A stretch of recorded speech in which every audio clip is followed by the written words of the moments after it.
L'atelier que nous avons animé, l'enquête par les images, se voulait être une porte d'entrée vers la capacité, ou en tout cas l'analyse critique des images dans le cadre d'une enquête, quelle qu'elle soit. Donc on a décidé de mettre en place une méthodologie, en tout cas de présenter une méthodologie pour se servir à la fois des images et les critiquer, et leur rôle aussi par rapport à la perception et l'adhésion qu'on pouvait avoir face à justement et un texte, mais surtout une image. Mercredi après-midi, il s'agissait de lancer les activités à partir d'une activité de type pédagogique telle qu'elle peut être proposée dans le secondaire autour d'un dossier iconographique monté à partir d'un compte-rendu de fouille, la fouille de l'auditorium à Bordeaux, qui a été réalisée en 2007. Chaque groupe de stagiaires, les 3 groupes, ont travaillé à partir d'une image brute qui leur a été présentée sans aucun commentaire ni annotation. Dans un second temps, ils ont travaillé à partir d'un dossier documentaire qui a été monté de telle façon à orienter leur réflexion et les amener à considérer qu'il y avait une fonction au site archéologique qui avait été fouillé. Chaque groupe donc a arrivé à une fonction différente, une fonction d'habitat, une fonction d'artisanat et une troisième qui tenait plus sur la fonction urbaine, l'organisation de la rue, ses aménagements urbains. La première chose à faire pour mener une investigation grâce aux images, c'est de prendre conscience déjà que nos sens peuvent nous tromper, que les images peuvent être trompeuses, notamment avec des illusions, des exemples d'illusions, nous amenant à considérer que même si on sait, même si on a conscience de cette illusion, notre cerveau continue à nous tromper. La deuxième chose, c'est que les images peuvent être trompeuses, non pas parce que ce sont des illusions, mais parce qu'on les a manipulées ou truquées. Et donc il faut être capable de remonter à la source de cette image pour vérifier si celle-ci est d'origine ou pas, et déjà quelle est son origine, pour identifier si on a affaire à un faux ou pas.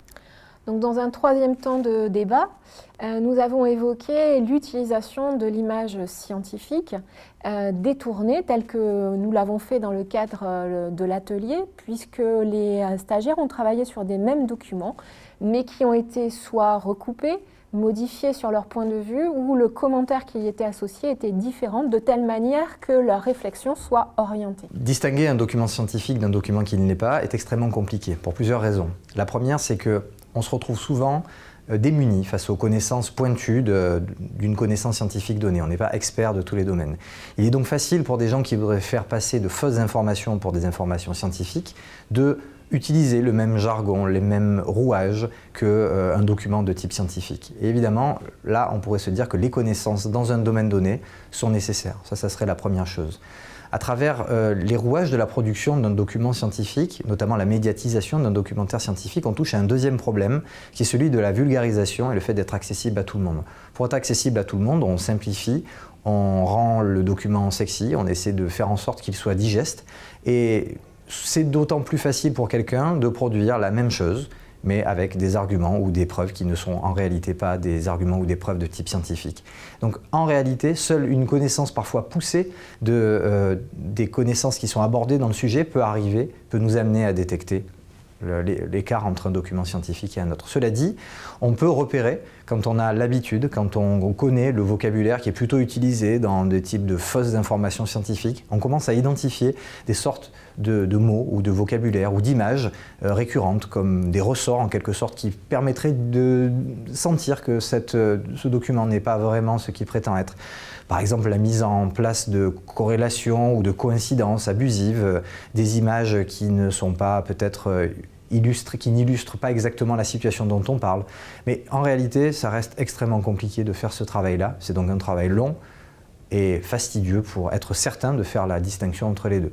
Alors décrypter la perception des images, ça veut dire essayer d'établir le lien qu'il y a entre notre visualisation des images, notre recueil de l'image et l'effet qu'elle peut avoir sur nous.